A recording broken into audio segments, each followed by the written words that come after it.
नमस्कार, मैं हूं सीमा। आप अपनी सुनेशन देख रहे हैं। इस वक्त की सबसे बड़ी खबर आ रही है, आरजेडी ने राज्यसभा के लिए दूसरे उम्मीदवार के नाम की घोषणा कर दी है। और यह कहा जा रहा था कि अल्पसंख्यक समुदाय से ही किसी पार्टी के बड़े लीडर को राज्यसभा भेजा जाएगा। तो हम आपको बता दें कि फैयाज अहमद जो पार्टी के विधायक रहे हैं, हालांकि पिछली बार वो चुनाव हार गए। 20वीं विधानसभा उनका एरिया है जहां से वो चुनाव लड़ रहे थे, और बीजेपी के हरिभूषण ठाकुर बचौल ने उन्हें पिछले विधानसभा चुनाव में हरा दिया था। उस वक्त से लेकर के उनकी जो सियासी गतिविधि थी वो थोड़ी मात पड़ गई थी, लेकिन एक बार फिर आरजेडी ने उन्हें राज्यसभा भेजने का फैसला किया है।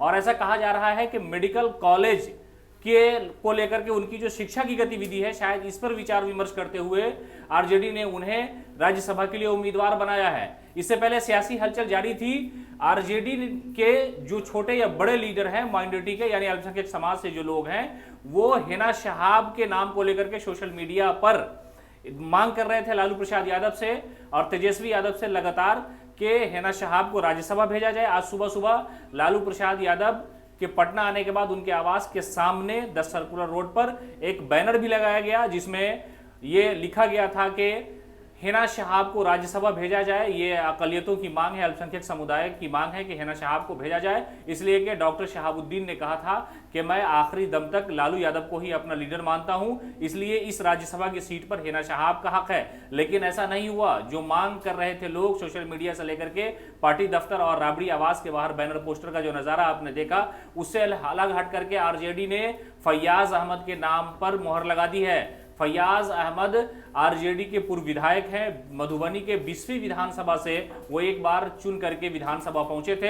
हालांकि दूसरी बार भी आरजेडी ने उन्हें उम्मीदवार बनाया था, लेकिन बीजेपी के हरिभूषण ठाकुर बचौल ने उन्हें पिछले चुनाव में शिकस्त दे दी। और इस हार के बाद फैयाज की जो एक्टिविटी है राजनीति, वो थोड़ी कम पड़ गई थी, लेकिन एक बार फिर वो सुर्खियों में है। और हम आपको बताते चले कि मधुबनी में उनका अपना एक मेडिकल कॉलेज चलता है। तो पिछली बार भी आरजेडी ने अहमद अशफाक करीम को राज्यसभा भेजा था, और वो भी मेडिकल कॉलेज के मालिक है। और फैयाज जो दूसरे अकलियत से जो जा रहे हैं, फैयाज को भेजा गया है। आरजेडी ने उनके नाम की घोषणा कर दी है, तो लगभग तय माना जा रहा है कि वो राज्यसभा के एमपी हो जाएंगे। और आरजेडी ने उनको भेजा है इस बात को लेकर के कि शायद वो जो इलाका है मधुबनी का या मिथिलांचल के उस इलाके में माइनॉरिटी का जो वोट है उस पर उनकी गिरफ्त हो सके, इसलिए कि हाल के दिनों में जनता दल यूनाइटेड ने अपनी तरफ अकलियत समाज को खींचने का प्रयास किया। सियासी तौर पर कई ऐसे तौर तरीके अपनाए गए कि मुसलमानों का वोट जो है वो लालू यादव से खिसक कर जनता दल यूनाइटेड के हिस्से में आ जाए। शायद इसी बात को सोच कर करके फैयाज को राज्यसभा का उम्मीदवार बनाया गया है। मधुबनी के आसपास उनकी अपनी एक पकड़ है, इसलिए कि मेडिकल कॉलेज भी वो चलाते हैं। तो इस तरह से माइनॉरिटी यानी अल्पसंख्यक समुदाय से 2 शख्स को आरजेडी ने राज्यसभा भेजने का फैसला किया। पिछली बार अशफाक करीम को, वो कटिहार मेडिकल कॉलेज के मालिक हैं, और इस बार जो नए उम्मीदवार हैं, जो एक नया चेहरा जा रहा है फैयाज अहमद का, वो भी मेडिकल कॉलेज चला रहे हैं। तो कुल मिलाकर के बड़ी खबर है कि जो सस्पेंस बरकरार था, जो तशवीश चल रही थी, जो हंगामा था और कयास लगाए जा रहे थे कि अकलियत समाज से आखिरकार किस लीडर को आरजेडी की तरफ से भेजा जाएगा, ये बातें भी चल रही थी कि बाबा सिद्दीकी जो कांग्रेस के लीडर है, पूर्व मंत्री रहे महाराष्ट्र सरकार में, उनके भी नाम की जोरों शोर से चर्चा थी। उन पर भी लोग अंदाजा लगा रहे थे कि शायद बाबा सिद्दीकी को राज्यसभा भेज दिया जाएगा।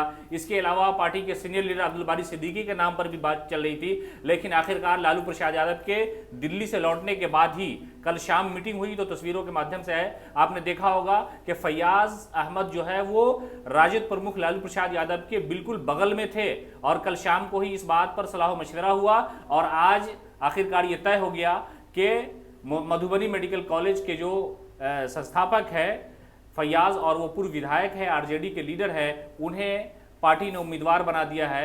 और अब लगभग फैयाज का राज्यसभा जाना तय हो गया है। इसी तरह की खबरों के लिए आप बने रहे न्यूज़ नेशन के साथ।